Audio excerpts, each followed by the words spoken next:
这位老师姓唐，名武同，是史莱克监察团预备团员，也是我们此行的伙伴。我的魂力又连升2级，达到72级。谢谢你，天龙马。我能感觉到他从我身上学到了3个魂技。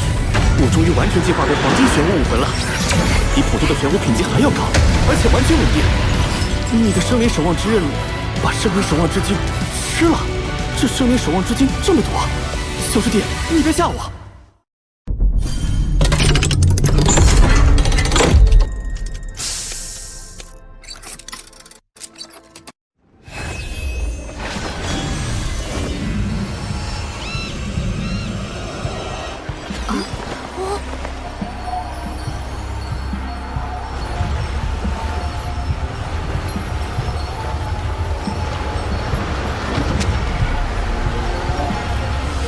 我好像听到了神界的呼唤，就是神界的呼唤。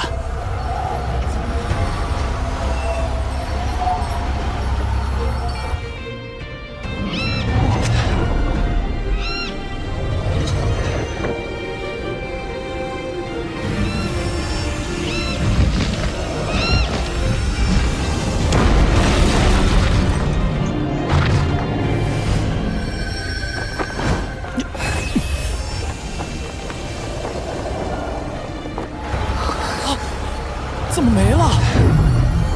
好像是被什么硬生生切断了。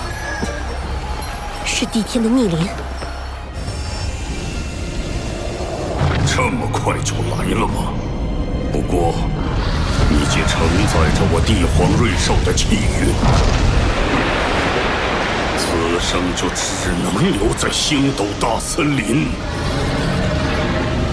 不要着急，我能引动1次，就能引动第2次、第3次。可是，这种机会1000年才会出现1次呀。那就击败帝天。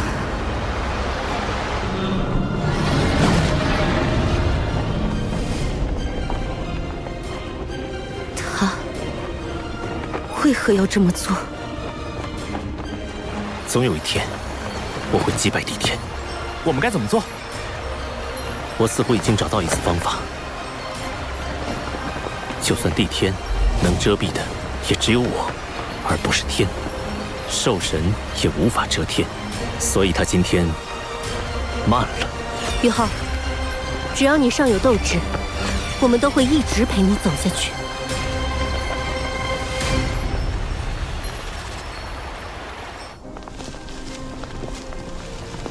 宇浩，我没事。刚刚是帝天前辈融入我体内的一股力量，感受到我气息的变化，现身保护我。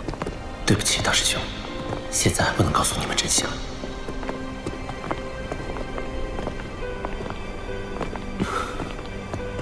这分明是神界的气息，这家伙错过了一个重大的机会。对了，三师兄，你那块生灵之精还在我这儿。嗨，这么烫手的山芋，我巴不得你赶紧拿走。谢谢你，三师兄。走吧，魂灵融合完毕，我们回唐门准备一下，也该出发去明斗山脉了。于浩，古一秋秋和季兄此次与你们同去，我留守唐门。有我在，放心吧，贝贝。大师兄，一切小心。落日森林那边如有情况，一定等我回来。放心吧。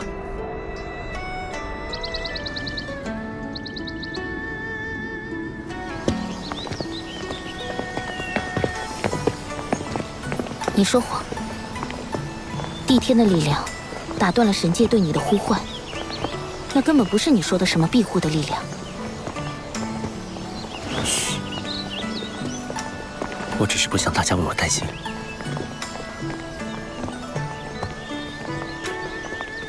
不过，你为什么能看穿？难道你了解神界？略知一点。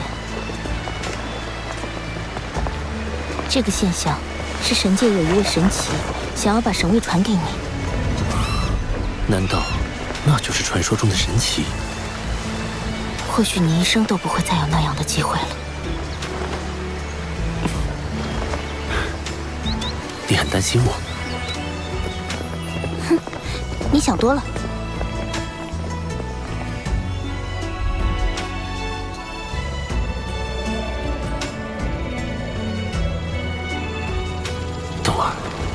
哪怕你已经忘了我，还是会关心我吗？我背负着天梦阁他们的寄托，为了成神，我将竭尽全力。只是谁也不知道，我心中你才是最重要的人。这个人身上似乎有无数秘密，有些秘密还与我有关。不，我想他做什么？不管有多神秘，他也是个坏蛋，最多是个实力非凡的坏蛋。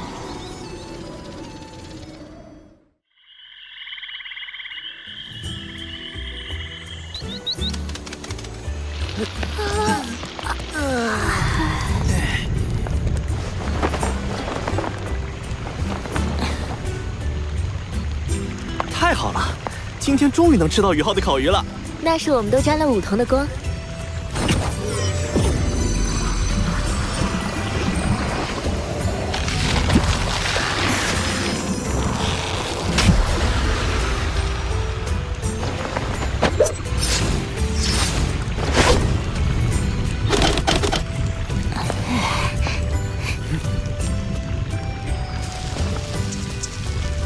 这家伙做事还蛮仔细的。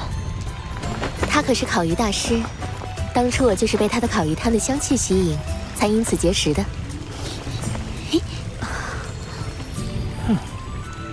烤鱼还有一会儿，我们也别闲等着。老季，我们活动一下筋骨。正合我意。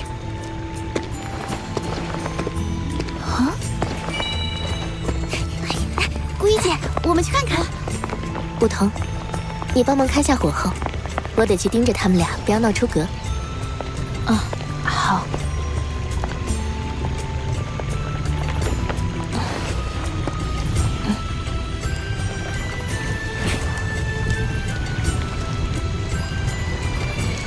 老季，你也很懂读氛围嘛。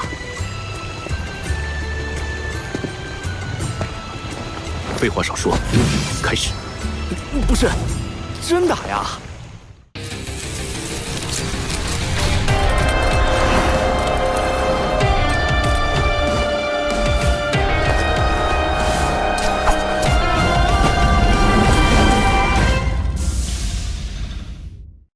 算了，打就打吧。宇浩啊，咱兄弟做的够意思了吧？季兄，请。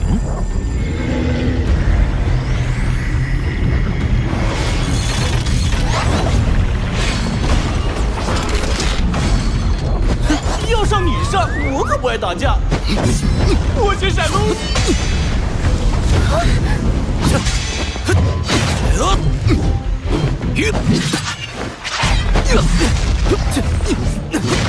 别一味躲避防御，要主动出击啊！闭嘴，该你上了。玄武置换，玄武阵，头好晕啊！审判之剑，湮灭斩！玄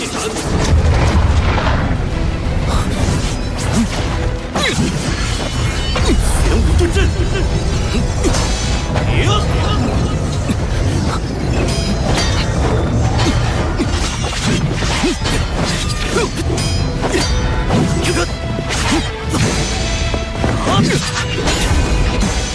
先为我附着黑暗，再以神圣光明之力审判我吧。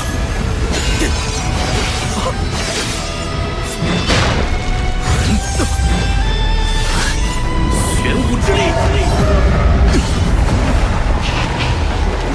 审判之剑，湮灭之魂，玄武置换。小心我的烤鱼！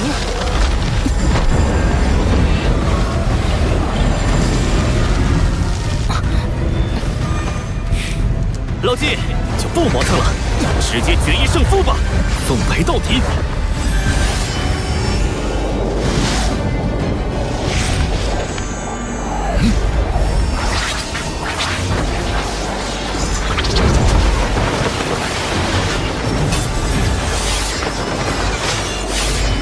第七魂技，武魂真身。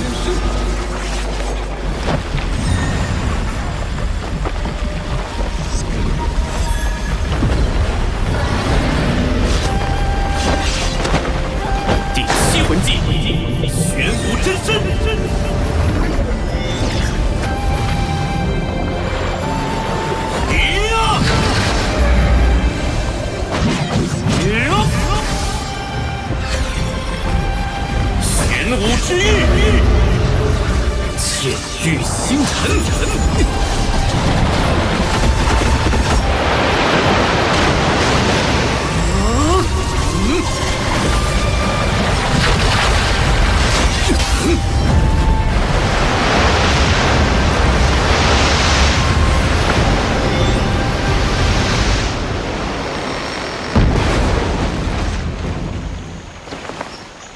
我输了，承让。嘿嘿，楠楠，我赢了。好了，别得意了，宇浩那边都要烤好了。好香啊！差不多马上就可以吃了。玉浩，这么香的烤鱼，等下我们谁先来？你们先吃吧，我有干粮。我看这样吧，我们之中谁年纪最小谁先吃。这主意好。古一姐，你多大？我22。嘿，古一姐，我比你小啊，我20岁零3个月。梧桐，你呢？我18岁。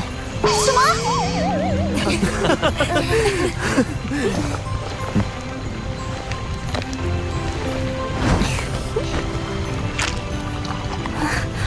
好好吃。当然会好吃了。我用入微境界的精神力覆盖了鱼，烤鱼时控制的精细程度，简直是在制作一批魂导器。真是怪事啊，闻着味道比以前还好，而且有种浓浓的爱意啊。我闻到了爱的味道。这手艺是小时候妈妈教我的。妈妈说，烤鱼的诀窍就是要把对家人、恋人的爱也融入其中，才能烤制出最好的烤鱼。他还挺有一手的，难怪这烤鱼这么好吃。玉浩，今天这顿烤鱼必须要管饱，大家都饿坏了。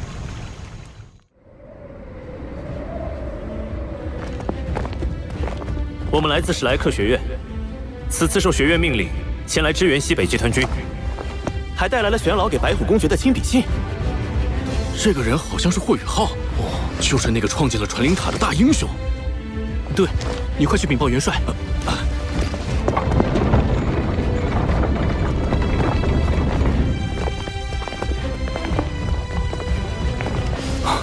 宇浩，是你来了。父亲，这位就是一手创办了传灵塔组织的史莱克学院年轻一代第一天才，也是史莱克学院海神阁最年轻的成员霍雨浩。哥，你是在玩哪出？原来你竟是史莱克学院出身吗？你们之前见过他，你还记得他吗？当然记得，果然是英雄出少年。传灵塔是学院和3大帝国以及星斗大森林联合创办的，并非是我。如果没有你研究出魂灵，我们可创办不了传灵塔。现在，传灵塔在魂师心中犹如圣地，未来发展不可限量。如果不是战争，我都想去你们传灵塔总部走一趟。公主殿下过奖。这是玄老写给公爵大人的信。眼下已经确定，日月帝国的目标就是天魂。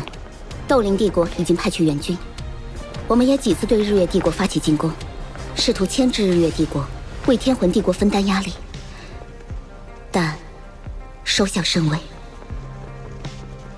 你们来担任侦察的工作。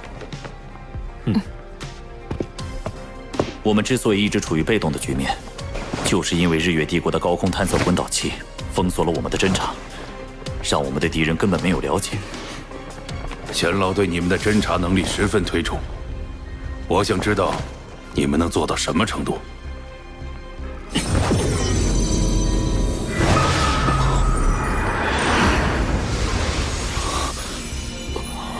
想不到霍雨浩精神力到了如此境界。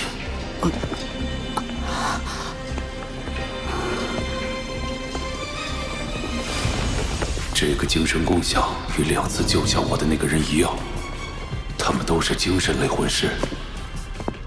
日月帝国的空中封锁确实很强，但也不是没有破局之法。就我对日月帝国魂导器的了解，他们的空中探测魂导器的极限高度是5000米。如果有一位封号斗罗能带我飞到5000米高空，我就可以利用滑翔掠过他们的空中探测魂导器，深入明斗山脉进行侦测。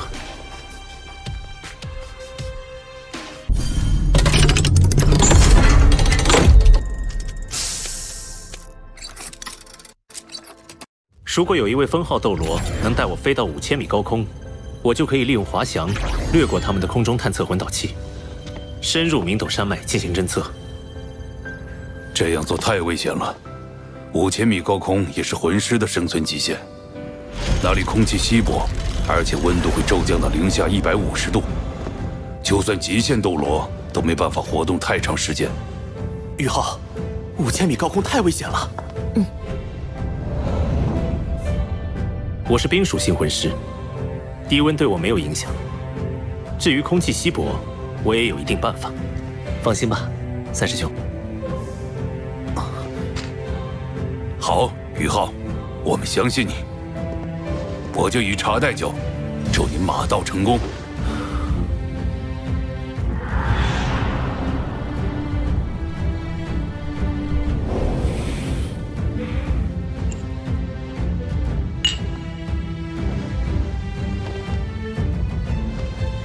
你既是我们星罗帝国人，不知仙乡何处？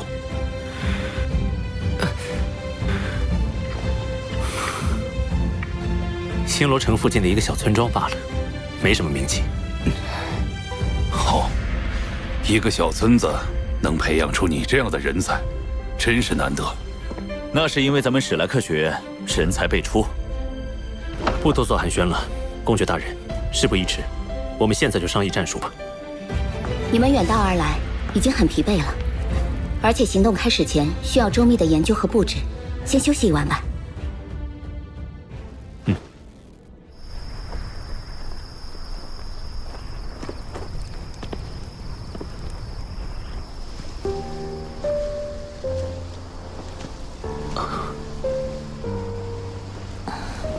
梧桐小姐也有如此雅兴，星空又不是你家开的，只允许你一个人欣赏吗？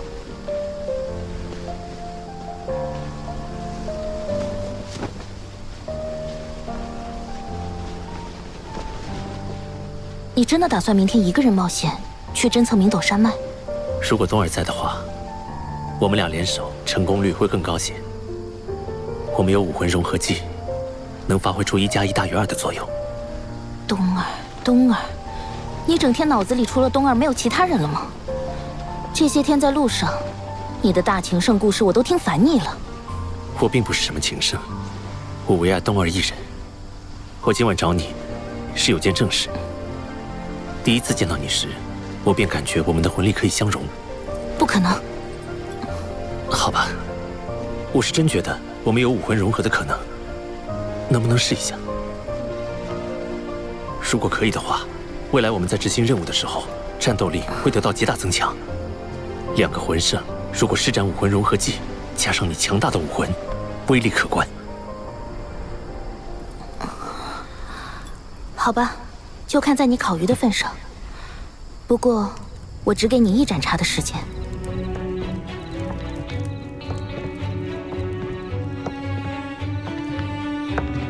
就在这里，我们开始吧。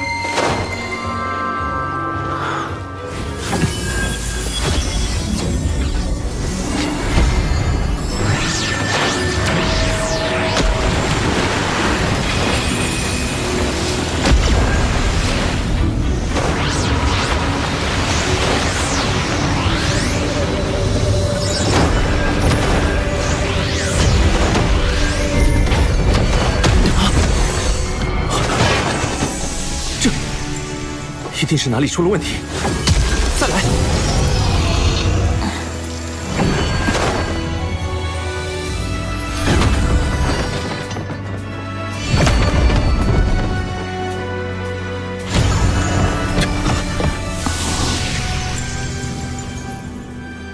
他真的不是东儿。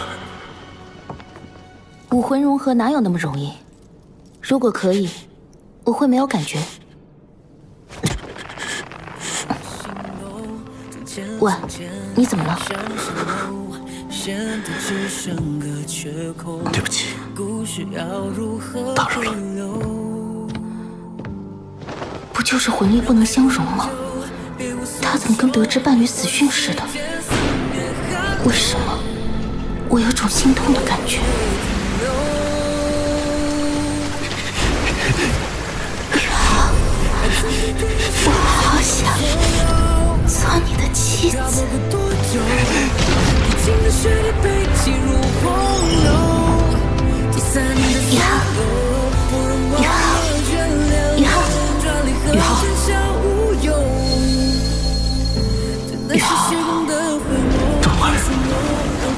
真的好想你。唐舞桐不是冬儿，冬儿，你究竟在哪里？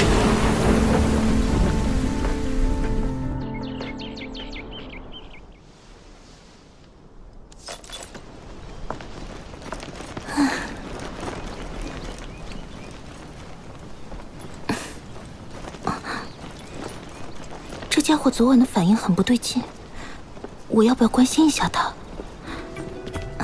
早，唐小姐，走。你昨晚，这家伙在搞什么啊？就因为武魂不相容，就不温柔了，变得这么疏离。你和宇浩大早上的这是怎么了？楠楠姐，一个人如果认为自己的武魂和另一名魂是有可能融合，于是就去尝试了，但失败了。这种情况对他的打击会很大吗？梧桐，你说的不会是宇浩吧？他和你武魂融合失败了。嗯。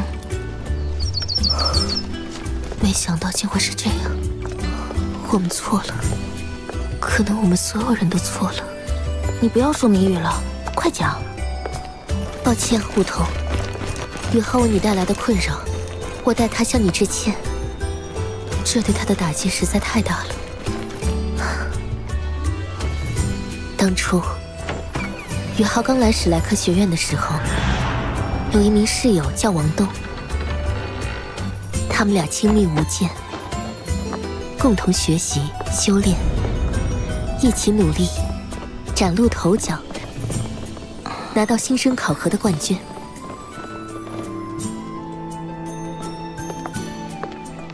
后来，他们还一起参加了全大陆高级魂师学院斗魂大赛，大放异彩，为学院争得了冠军，获得终身史莱克七怪的荣耀。随着时间推移，大家的实力不断增长。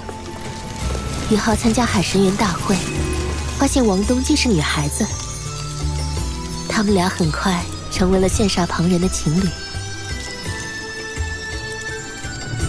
然而，冬儿似乎有先天疾病，宇浩为此前往落日森林，以自身重伤为代价，换来了天才地宝，挽救了冬儿。他自己却双腿残疾，无法行走了。即使他坐着轮椅，依然带领我们进入了精英大赛的决赛。不过日月帝国狼子野心，突然对我们下手，逼我们进入乾坤问情谷。冬儿为了宇浩身受重伤，昏迷不醒。直到宇浩又遇见你，我们都以为冬儿回来了。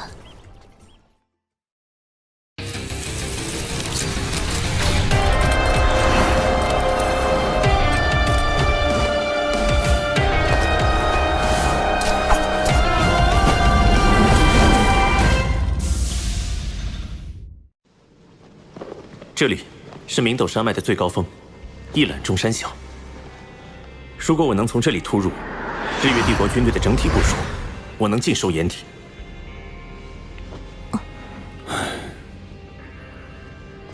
坦白说，你指的这个地方，是我们目前最想要进行探测的地方。但是，我不能让你去。为什么？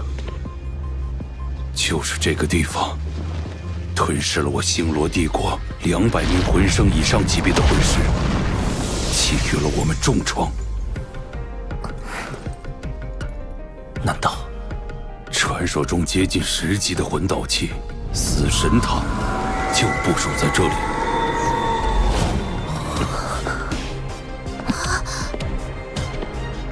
我知道，我一早就猜到日月帝国会把最强的魂导器部署在这里。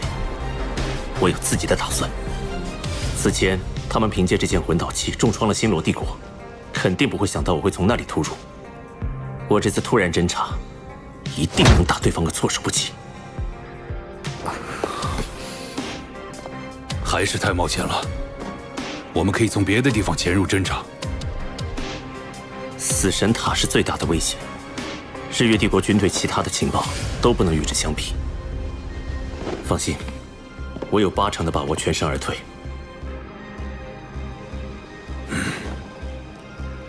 好，作为一名军人，我确实无法放弃这样的机会，哪怕把我自己当诱饵来牺牲也在所不惜。宇浩，你需要我们做些什么？这需要周密的战术安排。我需要星罗帝国做出佯攻，吸引对方的注意。佯攻的位置最好选在……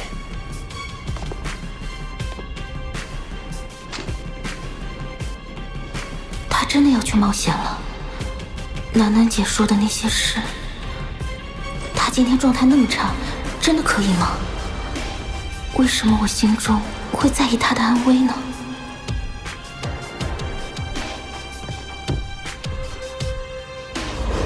在这个位置，我需要有人空中接应。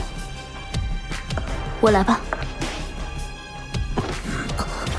除去已经被安排任务的封号斗罗，剩下人当中，我的武魂最擅长飞行，其次是古一姐的神圣天使，但她的天使武魂在夜空中太亮了，容易暴露。这主意不错，今晚我们就全部行动起来。好。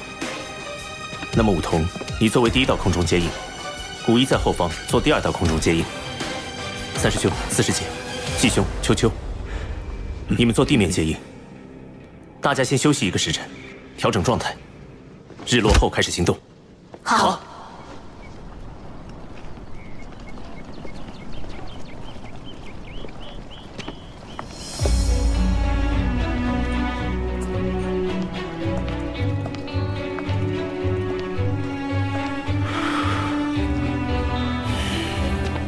这个家伙，为什么他的眼神中包含着一份决绝？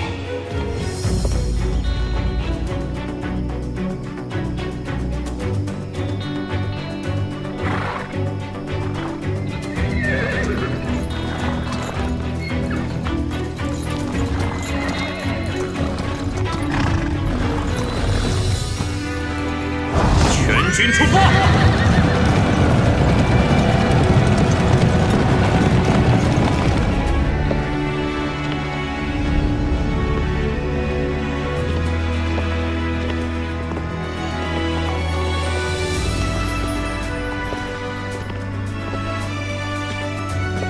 宇浩，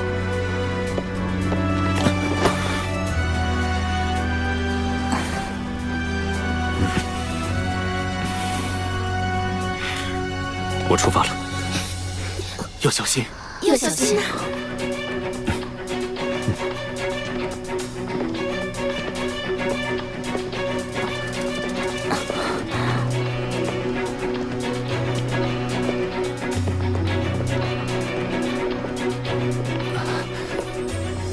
哥，你搞什么？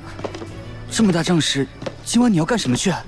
我今晚要去探查日月帝国防线布防的漏洞，去把珍贵的情报带回来。你一个人吗？好危险的！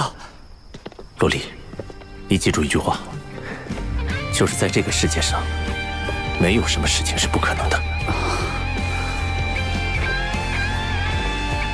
这个傻瓜，他这么坚定的要侦查死神魂导器，难道和昨天武魂融合没有成功有关吗？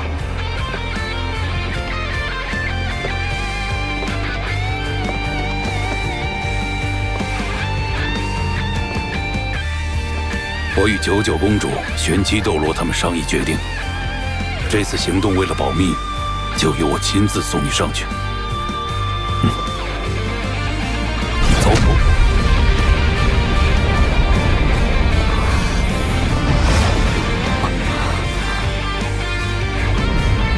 这个家伙到底心里在想什么？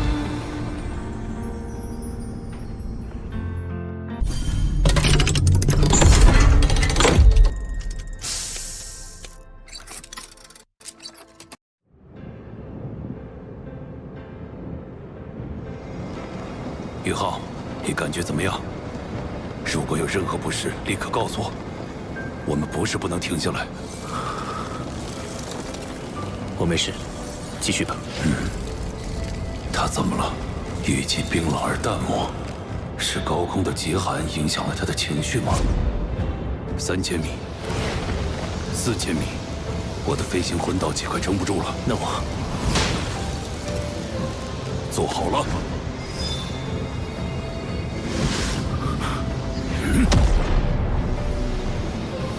这是父亲？不，他不是。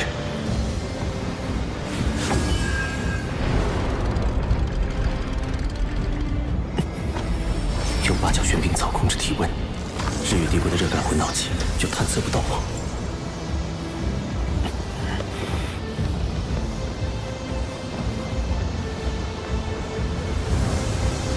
宇浩，现在是5500米高空，你还有更高吗？我的极限应该能飞到6000米。可以了。宇浩，一定要小心，安全为重。若事不可为，切记不要冒进。我要送你出去了，准备。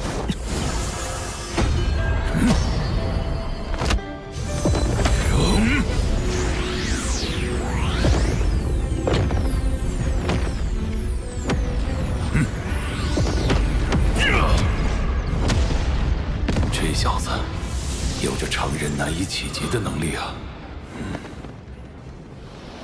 我个体所烦忧的问题，在无尽夜空下显得如此渺小而不值一提。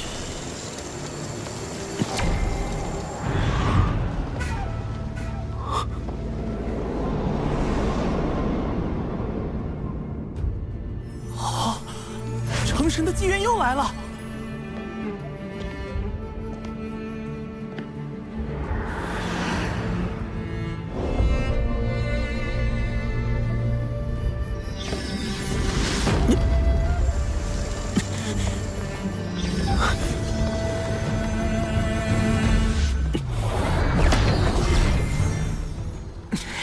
又是帝天，这已经是他第2次截断宇浩成神的机缘了。我会用我自己的方法打破他的束缚。看来是时候让帝天给点好处了。第2次，这已经是第2次了。这是为什么？我追寻了80万年不可得的东西，竟然在短时间内2次出现在他身上，向他发出召唤。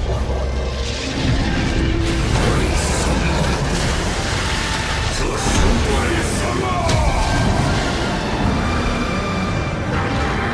为什么这么不公平？就因为我是魂兽，而他是人类吗？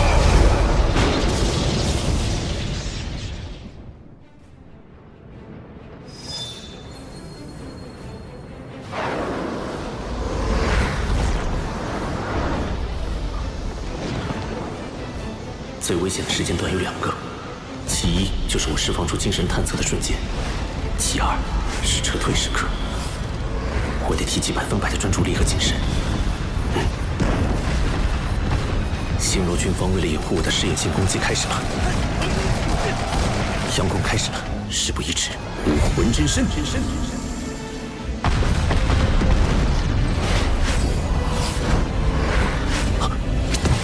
精神力屏障。一道巨大的精神屏障覆盖了整个明斗山脉最高峰。精神波动双属性探测魂导器，不好，他要定位我。3圣狼猿魂虎技能，瞬移。好险，被定位到的话，下一瞬到来的就是致命打击。就算要撤，我也要在走之前。要向你们一块肉来。高空探测魂导器是需要同地面建立信号连接来工作的。如果能避开探测魂导器的监测，近距离释放干扰信号，就可以阻截通信，让探测魂导器失明。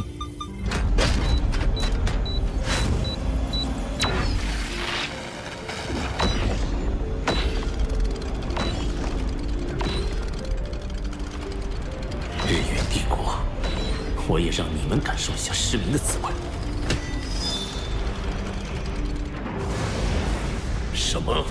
超高空探测魂导器失效了？是的，狂牛冕下，目前已经有6台超高空探测魂导器接连失效，数字还在往上升，可能是故障。毕竟超高空探测魂导器的技术还不够成熟。不，是嫡袭。邪卷魂斗士团，出动！那位大人物下了命令，要不惜一切代价将来袭者留下。哼，这是自然。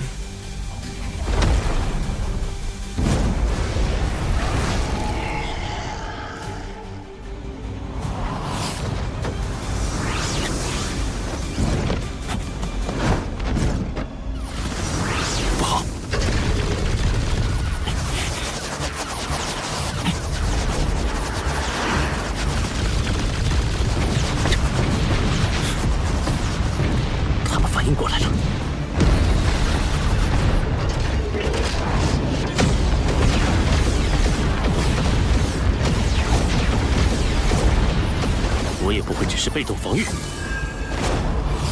地剑，兵器无双。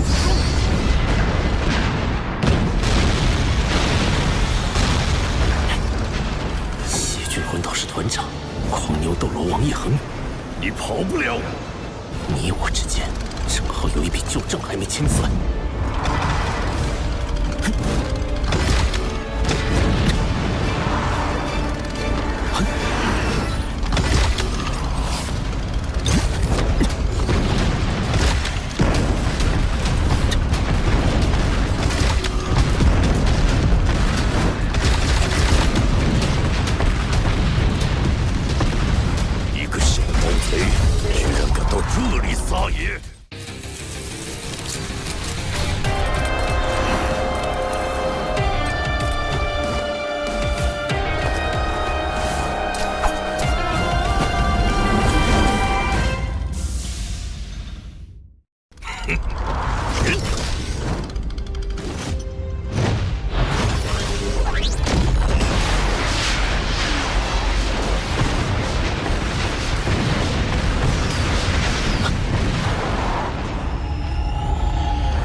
激怒他了。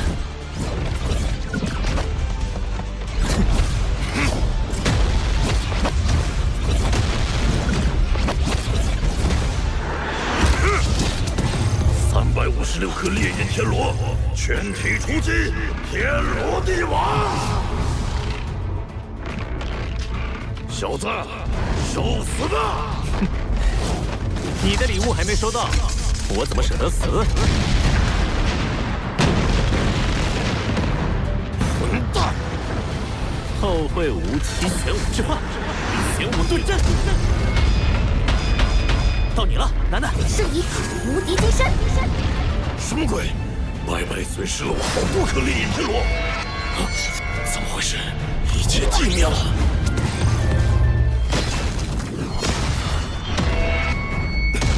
我的烈焰天罗，原来不止一个毛贼！别想逃！青天卧杀！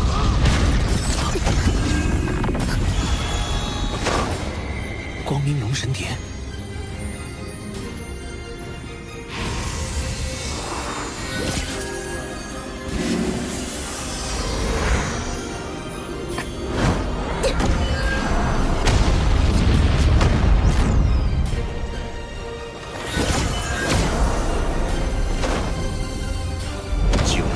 个10万年魂环。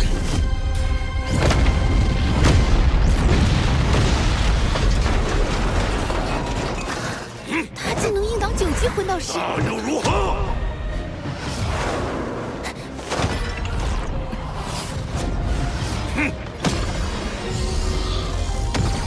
第6魂技，龙神武天杀。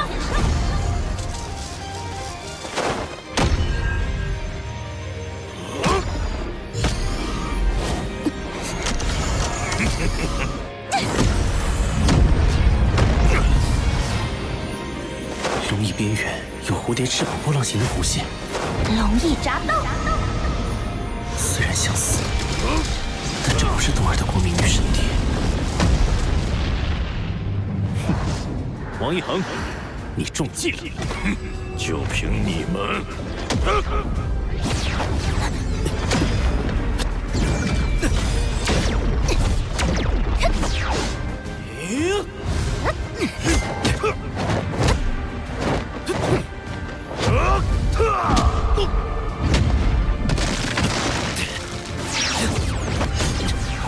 邪君魂导师团的尖刀小队很快就会到来，我们抓紧时间解决他。武魂真身，玄武阵。第6魂技，天使之舞。啾啾，我在，我们一起。第5魂技，圣剑。第5魂技，天之泯灭剑。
王一恒，死期到了！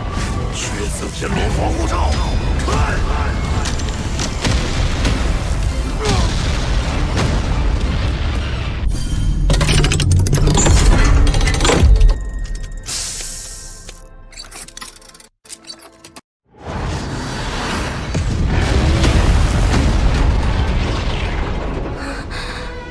这种痛苦、眷恋的熟悉感觉是什么？我感受到了死亡的威胁。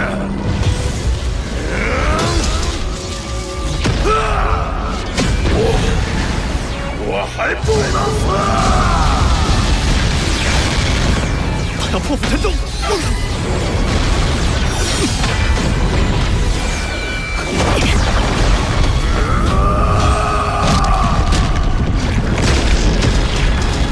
万父，铁罗归师！他的精神力濒临崩溃，太危险了！宇浩，回来！解决他的好机会。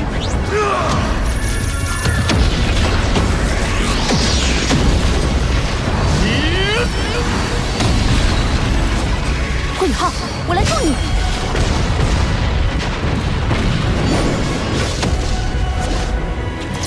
命运裁决！接着，顾宇浩。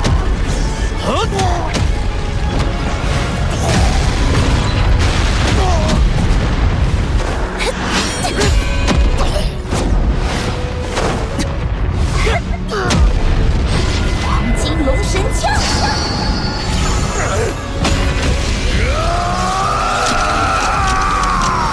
这牛头还真硬。我来助你。灵魂暴震！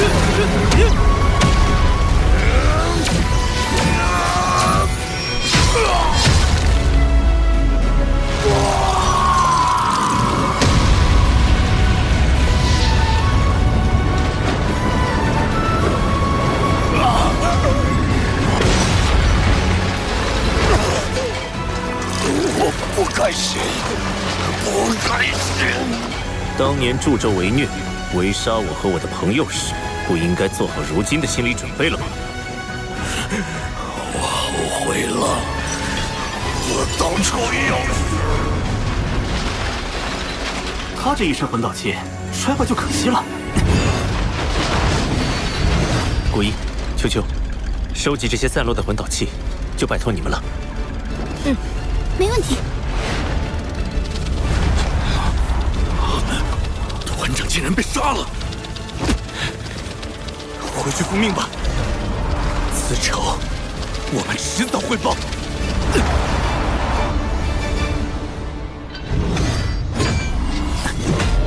这家伙全身魂导器都是值钱的宝贝啊！狂牛斗罗竟然这样被围杀了。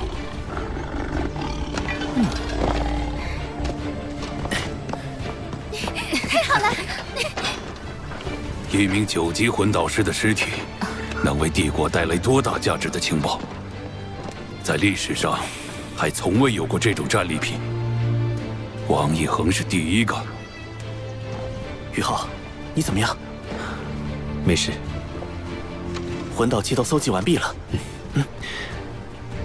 白虎公爵，王一恒的尸体就交给你们了。将狂牛斗罗尸体带走。是。这是3000米高空对地面探测魂导器的核心法阵，日月帝国的最新科技。我收缴了数个，供给给星罗的魂导科技师研究。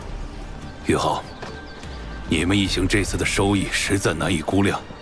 你们都是少年英雄，国之未来。我会亲自向陛下禀功。有了，我累了，得回营休息。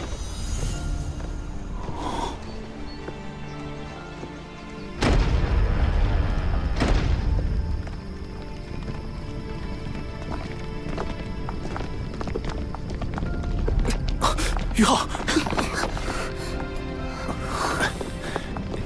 应该是刚才宇浩使用后东掌，牵动了内心对东儿强烈的思念所致。让他好好睡一觉就可以恢复了。我们先回去吧。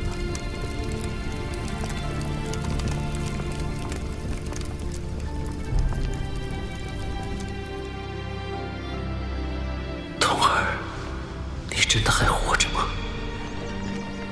当初我送你回昊天宗，牛伯太伯对我那么冷淡，到底是因为你沉睡了，还是……东儿，如果你真的离开了这个世界，就带我一起走。刚才他那一掌叫什么？为什么我感觉如此的悲伤？王一恒真的是被霍雨浩和他的伙伴们杀死的？我比宇浩要大5岁，但在整体实力上已经被他们远远抛下了。他们是怎么做到的？我只能看到最后一幕。从当时情景判断，应是宇浩7人在主控魂师的有效调动下，将战斗力发挥到极致，不断削弱王一恒。由宇浩的浩东掌给予致命一击，其关键作用的有4人：许三石、江楠楠、霍宇浩和季绝尘。主控魂师吗？这个人只可能是霍雨浩。公主殿下说的不错，当年我们与霍雨浩参与第一次精英大赛时，他作为主控魂师，发挥了功不可没的作用。更何况如今，他不愧是未来海神阁阁主的人选，难怪以小小年纪就成为海神阁最年轻的成员。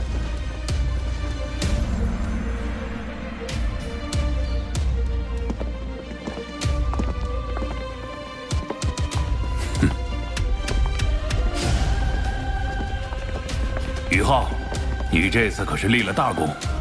元帅过奖。晚点陛下会有奖励，甚至爵位加封。现在大军士气正盛。报，天魂帝国紧急情报！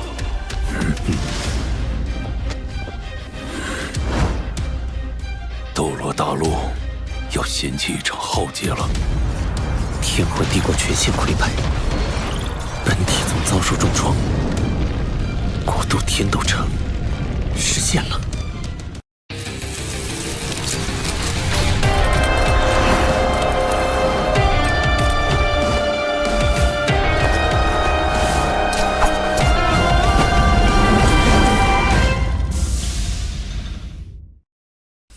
战争开始才10几天，恐怕再有半个月，天魂帝国就全境沦陷了。那时候，星罗帝国侧翼、斗灵帝国正面和史莱克城都将遭受威胁。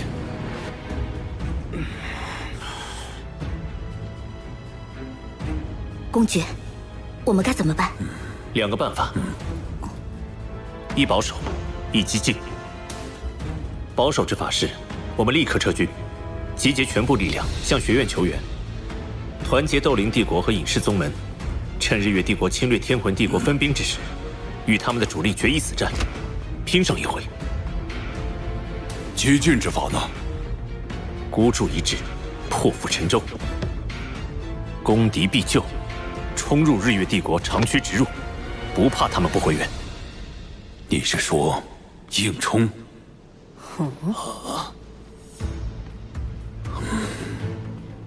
不行，死神塔的威胁太大了，很可能令我们全军覆没。关于这一点，我有了具体的办法，且是有效之法。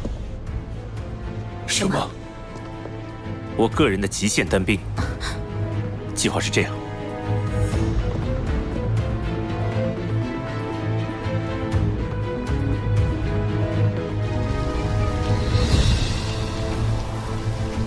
这是一颗虎牙，我父亲当初传给我的，据说是先祖击败一头虎类魂兽留下，有杀伐之气护身。你带上吧。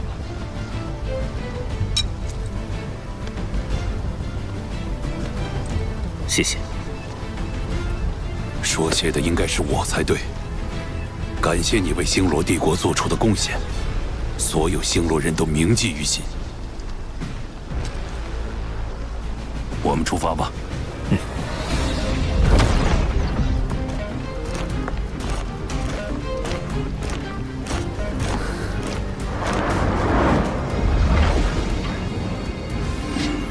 到这里就可以了，我能自己滑翔过去。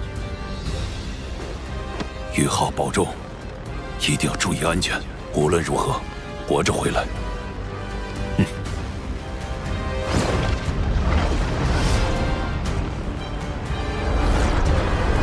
谨慎探测。上次的行动之后，日月帝国增加了更先进的波动探测混导器。日月帝国为了发现我，竟然用超高空探测混导器作为基座，再在上面放置波动混导器进行探测。但这些根本拦不住我。上次差不多是这个距离出现的精神屏障。命运裁决。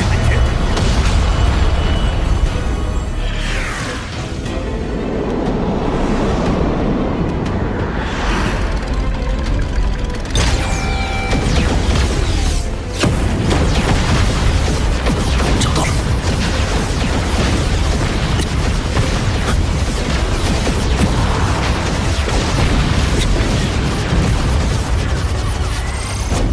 死神塔离这么远也能感受到它的压迫。精神探测，这就是传说中接近10级混导器的死神塔。不好，死神塔在积蓄能量。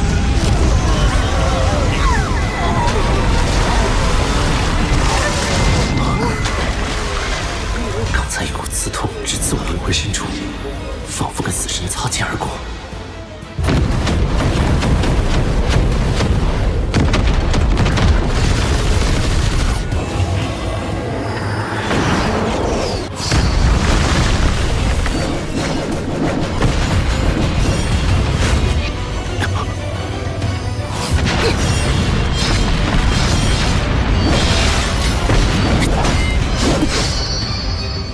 你怎么会在这里？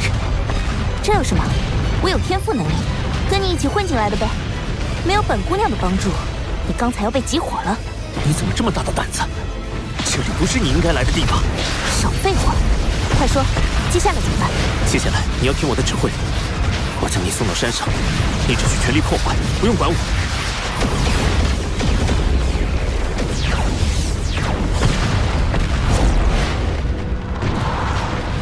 1000米、500米、400米，快了！不好，是7级混导器抗拒之光。抗拒之光唯一的作用就是将受击者推远，平时根本没有大用，在此时却造成最大的阻碍。我给他扇远不就行了？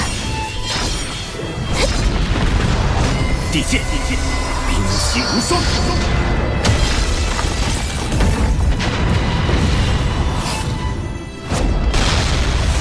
就是现在，1、2、3。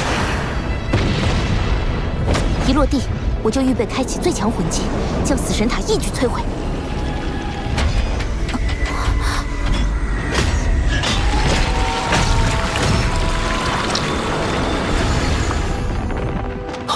不好，死神塔启动了！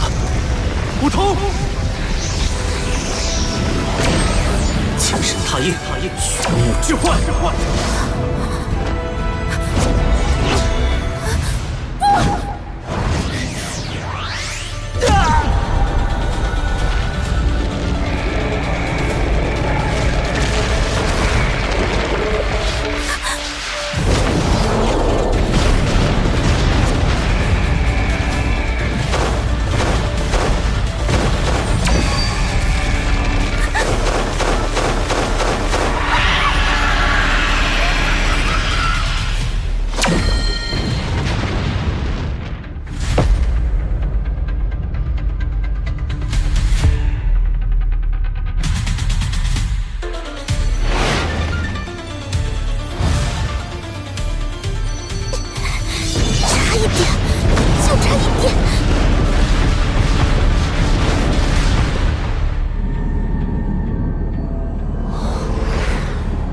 如果我回不来了，你将真相告诉他。哥，你想通了？只是家国大义面前，没必要了。你一定要安全回来。我的身体正在被猎击。